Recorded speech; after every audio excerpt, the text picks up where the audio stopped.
Hey y'all, welcome. Today, I just wanted to sit and chat about a concept that I've really been sitting with, fear of practicality. And I just want to kind of share some of my thoughts. I won't bore you with a long backstory.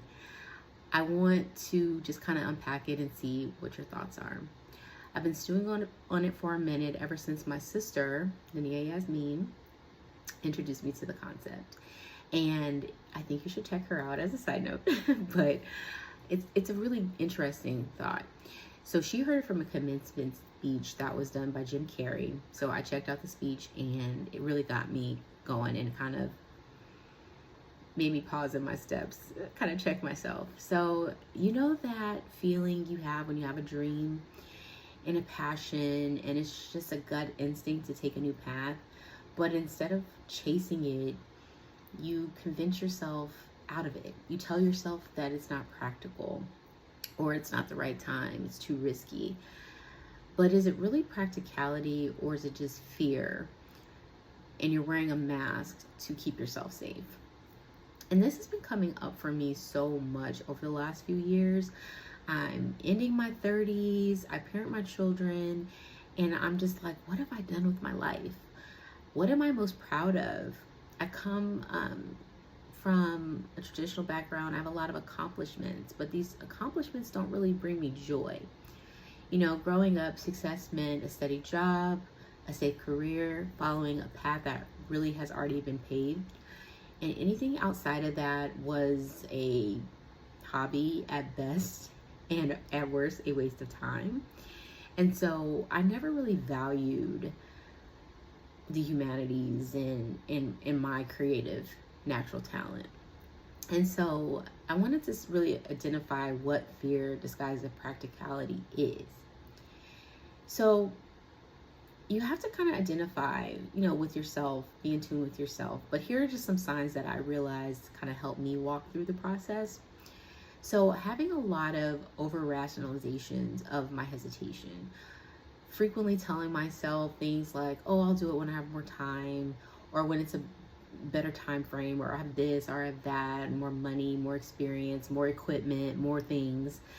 And all that is doing is delaying the start.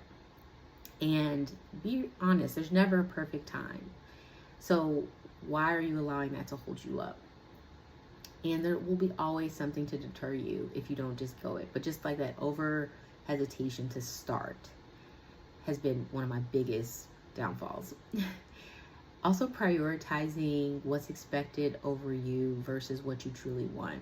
So whether that's coming from your parents, your significant other, your job, maybe you really grew up with the message that stability was everything. So you're not even allowing yourself to dream. You're shutting down that voice inside of you that is craving something different because you are hearing their voices in your head and they are overriding what you really want.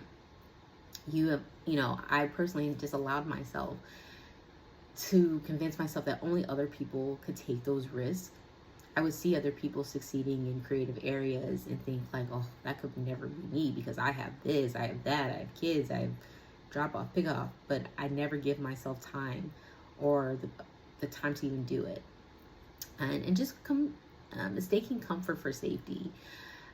It feels comfortable, my life's stable, but does that mean it's right? Should I not even try?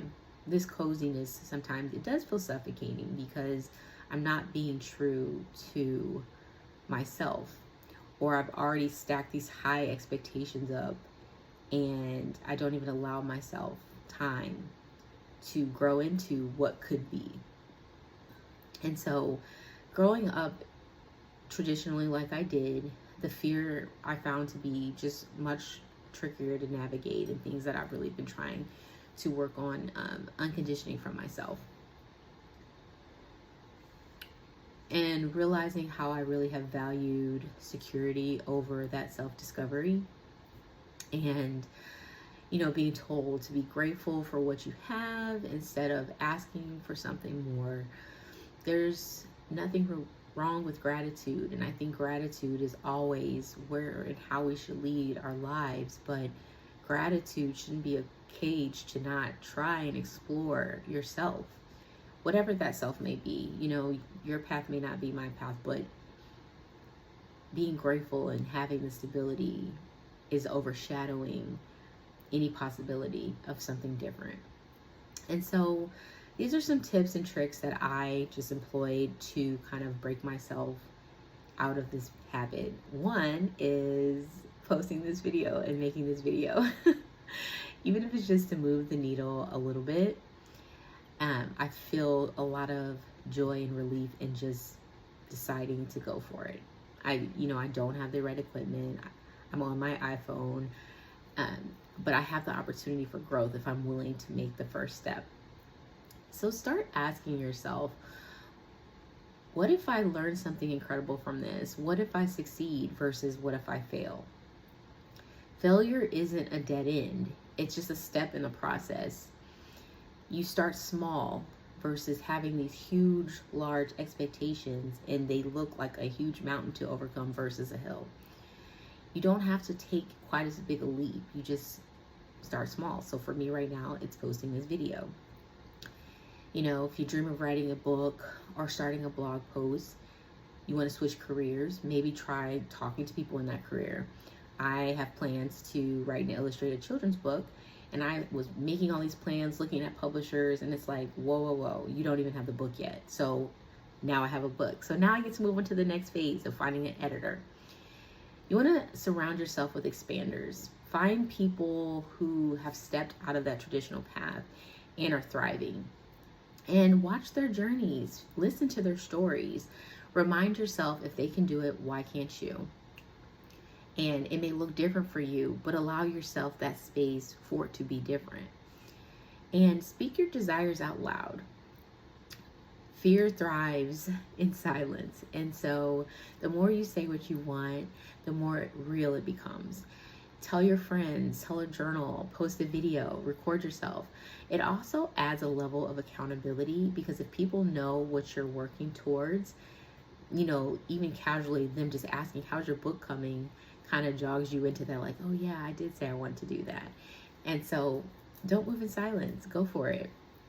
But you also want to make sure you acknowledge the fear, but don't let that fear keep you back. Fear is wired in us, evolutionarily speaking. Your brain wants to keep you safe. So you can't let that fear stop you, because even if it's not a dangerous situation, your brain is registering in that way. So you have to just let your movement be the driver versus that fear and that voice inside saying that you can't or you're not good enough. And so, having said all that,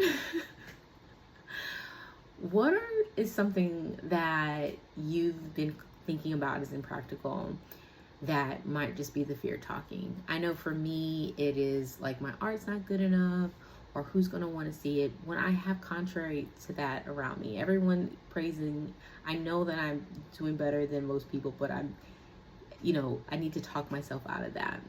And so a tiny step I'm making, again, is starting this YouTube. I'm not the most comfortable with it, but it's a small step. And even if I connect it with just one person, it's going to be worth it, because that's what I'm looking for, a community of people who are maybe on a similar path. At the end of the day, I realized I had two choices. It was stay in my comfort zone or always wonder what if. And I'm deciding to take a chance and see what happens. So I hope you can join me on this journey. That fear, I remind myself, is not going to go away, but I'll get better and I'll get stronger. And I have to remember that when I look back at my life, I want to have some moments where I have joyous accomplishments as well as just the academic ones. And I wish that for everyone. So make that list. What's a small step? Break it down, and you'll be hearing more from me. And I would love to hear your thoughts on how you either accomplish this or how you are working towards getting over that fear of practicality. And I know in this world, things are kind of uncertain right now, but you got to find the joy where you can. And that's all I got. Talk to you later. Bye.